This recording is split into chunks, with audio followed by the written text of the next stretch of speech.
사무엘상 19장 18절에서 24절까지 말씀을 함께 교독하도록 하겠습니다.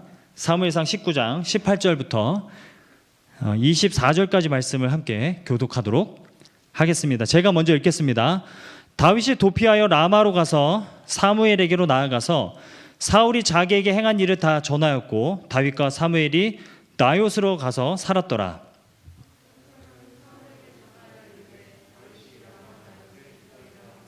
사울이 다윗을 잡으러 전령들을 보냈더니 그들의 선지자 무리가 예언하는 것과 사무엘이 그들의 수령으로 선 것을 볼 때에 하나님의 영이 사울의 전령들에게 임함에 그들도 예언을 한지라.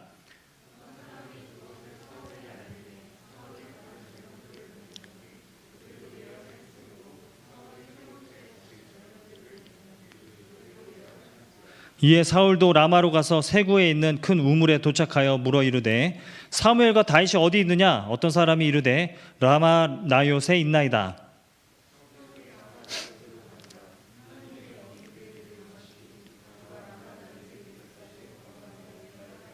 네, 함께 읽겠습니다. 그가 또 그의 옷을 벗고 사무엘 앞에서 예언을 하며 하루 밤낮을 벗은 몸으로 누웠더라. 그러므로 속담에 이르기를 사울도 선지자 중에 있느냐 하니라. 아멘. 오늘 사무엘상 19장 말씀을 가지고 내 안의 적이라는 제목으로 함께 말씀을 나누도록 하겠습니다.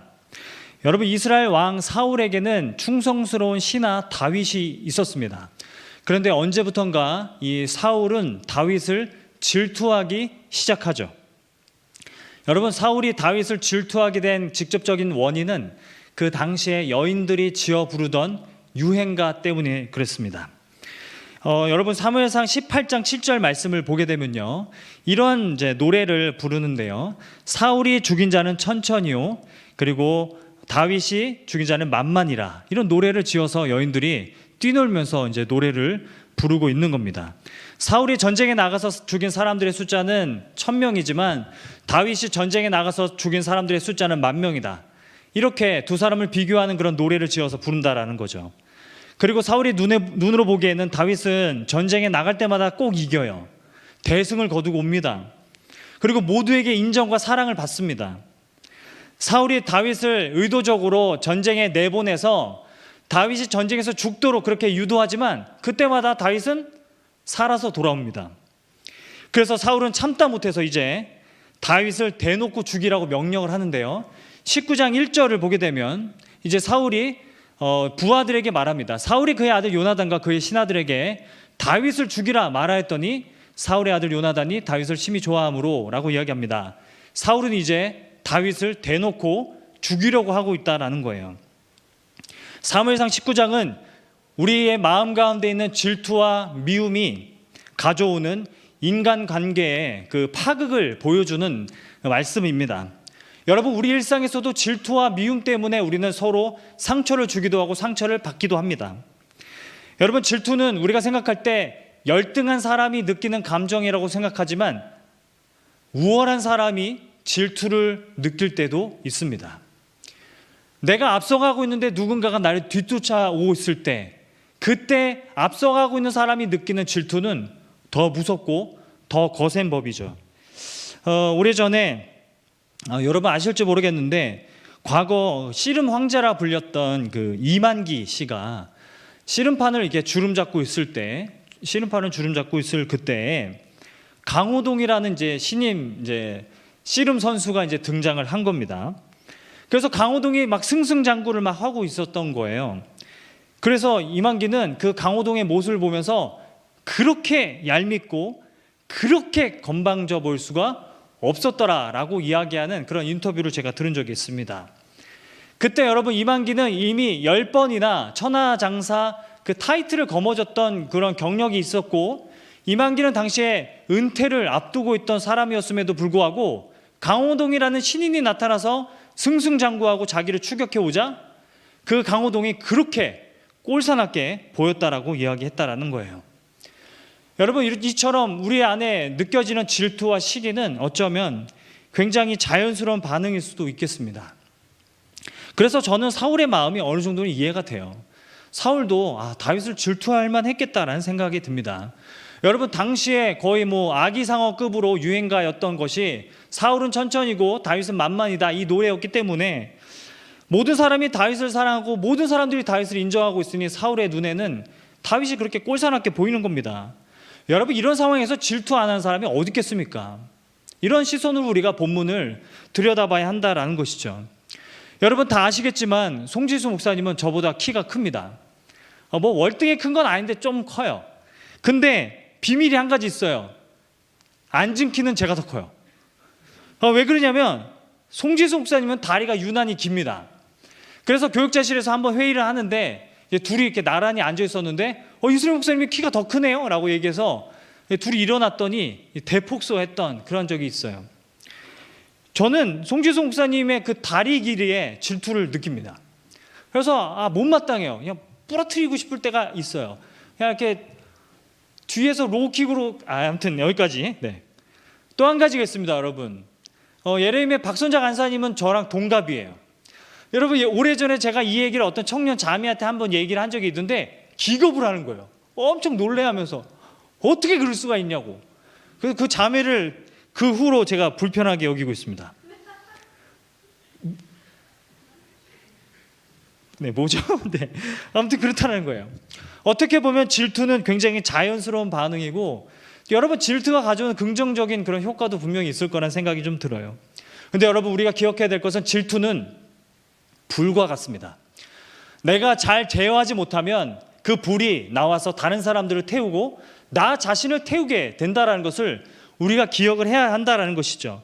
그리고 질투는 잠잠해졌다가도 언제 나도 모르게 폭발할지 모르는 힘을 가지고 있는 것이 질투의 능력이고 힘이라는 거예요. 여러분, 본문을 보면 19장을 보면 요나단, 그 사울 왕의 아들인 요나단이 계속 중재를 하면서 다윗을 데려오지만 그때마다 사울 왕은 다윗을 죽이려고 듭니다. 여러분, 19장 10절 말씀을 보게 되면요, 19장 10절 말씀을 우리 같이 한번 읽어보도록 하겠습니다. 시작. 사울이 단창으로 다윗을 벽에 박으려 하였으나 그는 사울 앞을 피하고 사울의 창은 벽에 박힌지라 다윗이 그 밤에 도피하매. 이렇게 사울이 악기를 연주하고 찬양을 하고 있는 다윗에게 단창을 집어 던지는 겁니다.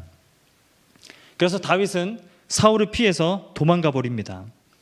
여러분, 찬양하고 있는 사람에게 단창을 집어서 던질 정도니까 사울은 이미 질투라는 감정에 사로잡히고 지배당하고 있었던 겁니다. 여러분 중에 혹시 누군가가 질투가 나서 막 죽이고 싶었던 그런 적이 있으십니까? 너무 시기가 나서 막 죽여버리고 싶은 여러분 그런 감정을 느꼈던 적이 있으십니까? 도대체 왜 사울은 다윗을 죽이려고 하는 걸까? 제가 오래전에 읽은 책이 있는데요, 이 게리 토마스라는 사람이 쓴 고통스러운 관계 떠나기라는 책이 있습니다. 그런데 이 책을 보면요, 인간관계에서 독이 되는 관계가 있다라고 얘기해요. 이 독선 관계라고 이야기합니다. 누군가가 나를 지나치게 통제하려고 든다거나 아니면 나에게 계속 죄책감을 불러일으키고 수치심을 계속 불러일으키면서 나를 컨트롤하고 나를 통제하려고 한다면 그것은 독선 관계라고 그가 이야기를 하는 거죠. 그런데 이러한 독선 관계 안에 있을 때 유일한 해결책은 무엇이냐면 그가 제안하기로 무조건 떠나라. 그 사람에게서 떠나라고 그렇게 조언을 한다라는 거예요. 하나님 앞에서 우리가 무조건 다른 사람들을 용서하고 용납하고 사랑하고 기다릴 것이 아니라 때로는 사람을 떠나야 할 때도 있다라고 조언을 해주는 책이라는 것이죠. 여러분, 성경에서 질투를 어떻게 정의할까요? 성경이 말하는 질투란 이것입니다. 질투라는 것은 자기 것이라고 여기는 것을 되찾으려는 열정입니다. 자기 것을 되찾으려는 열정이 질투입니다. 그래서 여러분, 출애굽기 20장 5절 말씀을 보게 되면 하나님을 가리켜서 질투의 하나님이라고 이야기하는 겁니다. 하나님을 왜 질투의 하나님이라고 여길까요? 그것은 하나님께서 우상에게 뺏겼던 당신의 백성들을 되찾아오려고 하는 그 열정을 가진 분으로 표현하고 있다는 것이죠. 그래서 하나님 여호와를 질투하는 하나님이라고 그렇게 말씀하고 있다는 거예요. 이렇게 자기 것이라고 생각하는 것을 다시 되찾아오려는 열정, 이것이 질투입니다. 여러분, 그런데 사울이 왜 이토록 다윗을 질투하고 심지어는 다윗을 왜 죽이려고 했는가? 여기서 알게 되는 게 있죠. 사울은 다윗이 받고 있는 인정과 다윗이 받고 있는 사람들의 칭찬이 원래 자기 것이라고 생각하고 있었기 때문에 다윗을 죽여서 그 인정과 칭찬을 빼앗아 오려고 하고 있는 것입니다. 여기서 알게 되는 게 무엇이냐면, 사울은 자기 목숨만큼 더 소중하게 여겼던 것이 무엇이냐면, 다른 사람들의 인정과 다른 사람들의 칭찬, 명예를 자기 목숨보다도 더 소중히 여기는 사람이었다는 것이죠. 여러분, 인간관계의 모든 문제점의 시작은 어디서 시작이 되냐면, 모든 것을 다 내 것으로 여기는 그 마음에서 질투와 미움과 증오와 시기가 시작된다는 것을 우리는 알 수 있습니다. 대부분의 인간관계의 모든 문제들은 내 것이라고 여기는 그 마음에서 시작된다는 것을 볼 수 있다는 거죠. 제가 고등학교 때 이래요. 놀다가 이제 밤에, 이제 늦은 밤에 귀가하는데 밤 11시쯤 되었던 것 같은데, 놀이터를 지나고 있었어요. 놀이터를 지나고 있는데 그 한 아이가, 중학생으로 보이는 한 아이가 팬티만 입고 그 밤에 그 놀이터 흙바닥에서 이 낮은 포복으로 이렇게 기어가고 있는 거예요. 그래서 너무 이상하다 싶어가지고 가까이 갔습니다. 그런데 한 어른이 서서 계속해 이렇게 지시하면서 또 가까이 오는 그 아이를 발로 밀고 차고 밟고 막 이러는 겁니다. 저와 친구들이 너무 놀라가지고 가까이 갔습니다. 그래서 그 어른이 너무 무서워가지고 그냥 가까이 가지 못하고 그냥 멀리 떨어져서, 아니 아저씨 왜 그렇게 그 아이를 괴롭히냐고 했더니 그 아저씨가 하는 말이, 얘는 내 아들이라고, 내가 내 자식을 훈육시키는데 니네가 뭔 상관이냐, 이렇게 얘기하는 거예요. 그래서 저희가 이제 막 신고도 하고 이래가지고 그 부자가 이제 다시 집으로 돌아갔지만, 가끔은 그 아이가 생각이 납니다. 여러분, 자기 자식을 자기 소유라고 생각하니까 맘대로 대하고 학대하는 거 아니겠습니까? 여러분, 요즘 들어서 왜 점점 아동학대가 많이 늘어나고, 아니죠, 늘어나는 게 아니겠죠. 은폐되었던 것들이 드러나는 거겠죠. 왜 이렇게 많은 아동학대들이 일어날까요? 그거는 자기 소유라고 여기기 때문에 일어난다는 것입니다. 입양을 생각할 때도 내가 부모가 없는 아이를 대신 내가 부모가 되어서 내가 대신 길러준다는 생각을 하는 게 아니라, 입양을 했으니까 얘는 이제 내 소유라고 생각을 하니까 자기 마음대로 안 된다고 학대하고 때리고 그렇게 함부로 대하는 거 아니겠습니까? 저는 오늘 본문을 대하면서 질투와 시기와 미움으로, 그리고 폭언과 폭력 안에서 고통받고 있는 사람들이 얼마나 많을까라는 생각을 했습니다. 그런 청년들이 얼마나 많을까라는 생각을 했습니다. 여러분, 이게 신앙적으로 해결이 될까요? 그런 고민을 한참 했습니다. 여러분, 도대체 우리 주변에 폭언과 폭력으로 고통받고 있는 자들이 있는데 그들에게 우리가 신앙적으로 어떻게 조언을 해줄 수 있을까요? 하나님이 너를 연단시킨다고요? 여러분, 그게 여러분 조언이 될 거라고 생각하십니까? 우리는 어떻게 말을 해줘야 될까요? 가정뿐만 아니라 직장에서도 그랬겠죠. 교회에서도 그랬겠죠. 연인 간의 관계에서도 그랬겠죠. 독이 되는 독성관계, 이 독성관계 안에 있는 사람들에게, 질투와 시기와 미움으로 고통받고 있는 사람들에게 여러분, 오늘 본문의 말씀이 어떤 위로를 주고 어떤 메시지를 우리들에게 준다고 생각하십니까? 그러다가 오늘 본문에서 저는 정말 이해가 안 되는 걸 하나를 발견했습니다. 여러분, 19장을 보면요, 정말 이해 안 되는 게 하나 있어요. 여러분, 다윗도 너무 대단한데 저는 요나단이 이해가 안 돼요. 왜냐하면 여러분, 모든 이스라엘 백성들이 다 다윗을 좋아합니다. 모든 이스라엘 백성들이 다윗을 칭송합니다. 다윗을 사랑합니다. 여러분, 그때 가장 질투해야 될 사람이 누구라고 생각하십니까? 요나단이에요. 왜 그러냐면 요나단은 사울 왕의 아들이에요. 황태자예요, 황태자. 왕위를 이어받아야 할 사람이 요나단이에요. 요나단은 그런데 질투를 느꼈을지 모르겠지만 그 질투에 요동하지 않는 모습을 보여주고 있다는 거죠.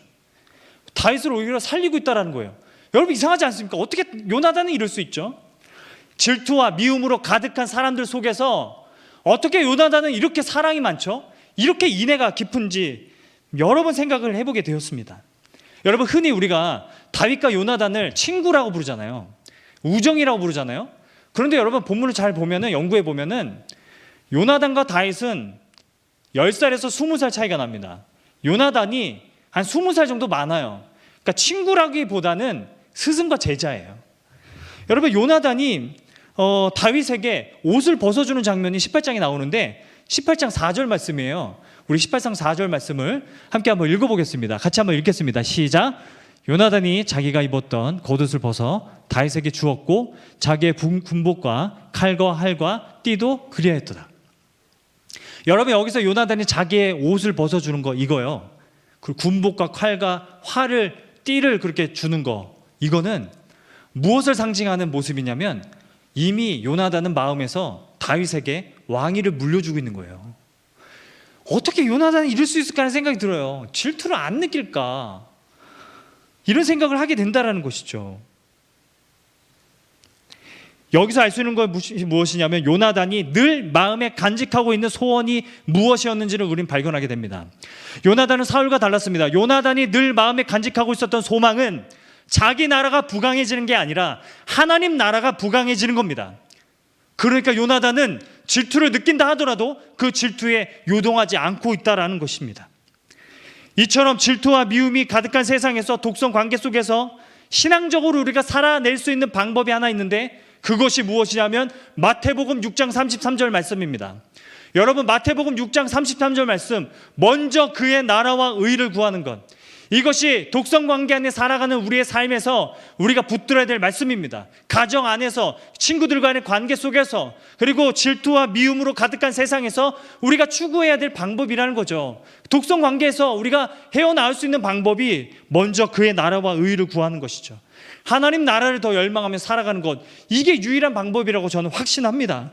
하나님 나라를 더 열망하며 살아갈 때, 하나님 나라가 부강해지는 것이 내 소망이 될 때, 아무리 독성관계 안에 있더라도 그 독에 우리는 오염되지 않을 수 있다고 말씀하시는 것입니다. 여러분, 사무엘상 19장은 우리들에게 너무 중요한 거 한 가지를 가르쳐 줍니다. 여러분, 19장 18절 말씀을 우리 한번 보세요. 사울은 다윗이 숨어있는 나요스로 갑니다. 나요스라는 지역으로 가서 다윗과 사무엘이 같이 살게 됩니다. 사무엘은 다윗의 스승이고 멘토죠. 다윗은 이런 어려움에, 관계에 문제가 생기자 누구에게로 가냐면 멘토에게 찾아갑니다. 그리고 자기의 어려움들을 다 털어놓죠. 자기 어려움들을 다 털어놓고 그곳에 살게 됩니다. 그러자 이제 사울이 이 나요스로 이제 찾아가게 되죠. 뒤에 내용들을 쭉 보면 우리가 읽었지만 사울이 보내는 전령들이 그곳으로 가게 되면 다 예언을 하게 된다는 내용이 나와요.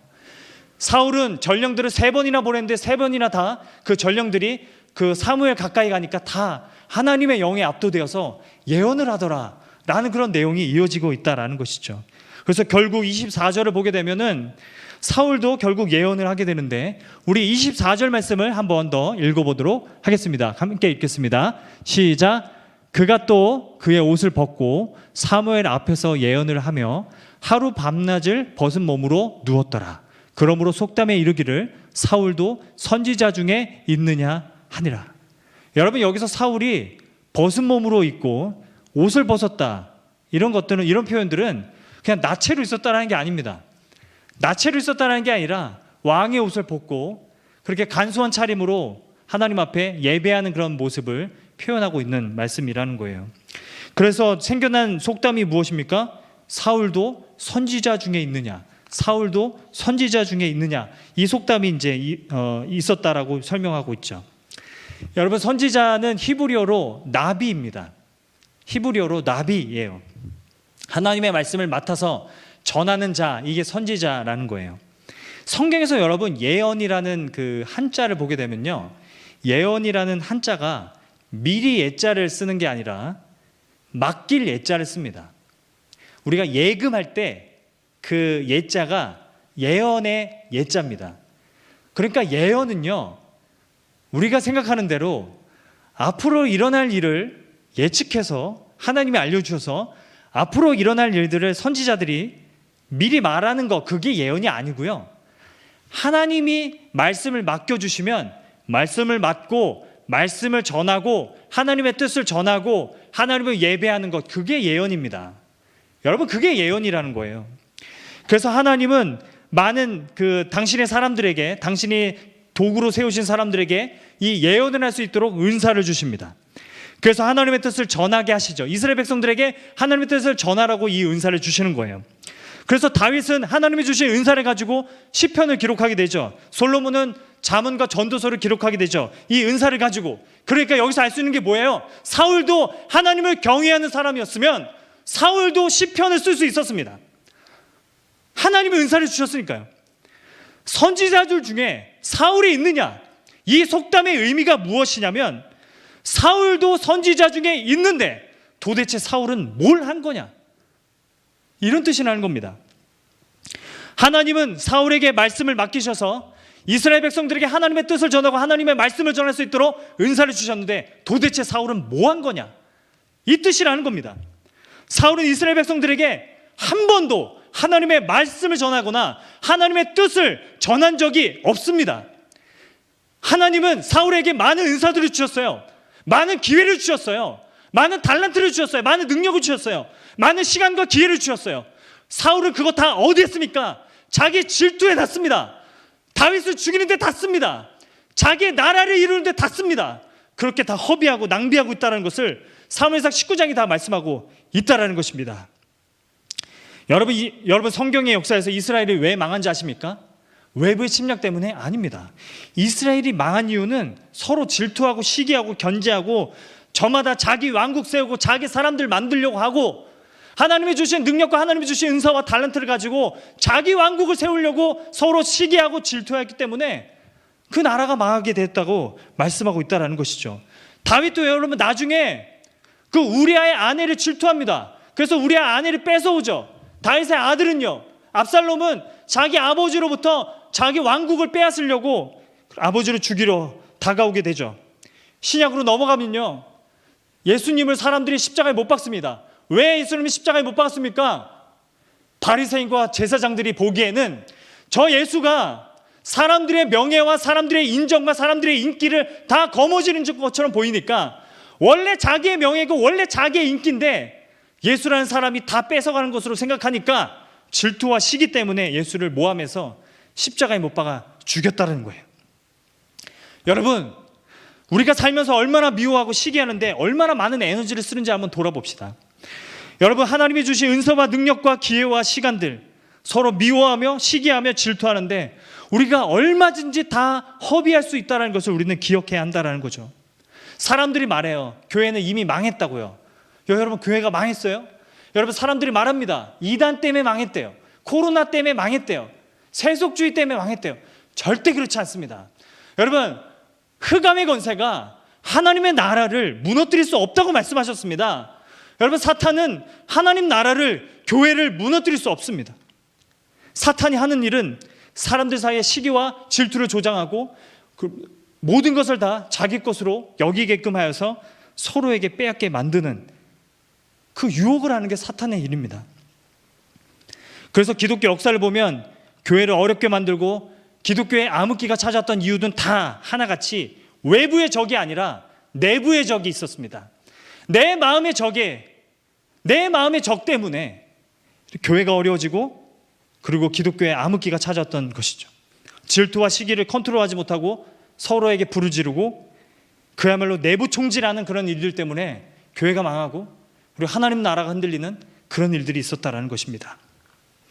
여전히 사탄은 우리 안에 역사합니다. 여러분, 사탄은 지금도 우리 안에 시기와 질투를 조장합니다. 미움을 조장합니다. 미움을 부추깁니다. 그게 사탄이 우리들에게 하는 일이라는 거예요.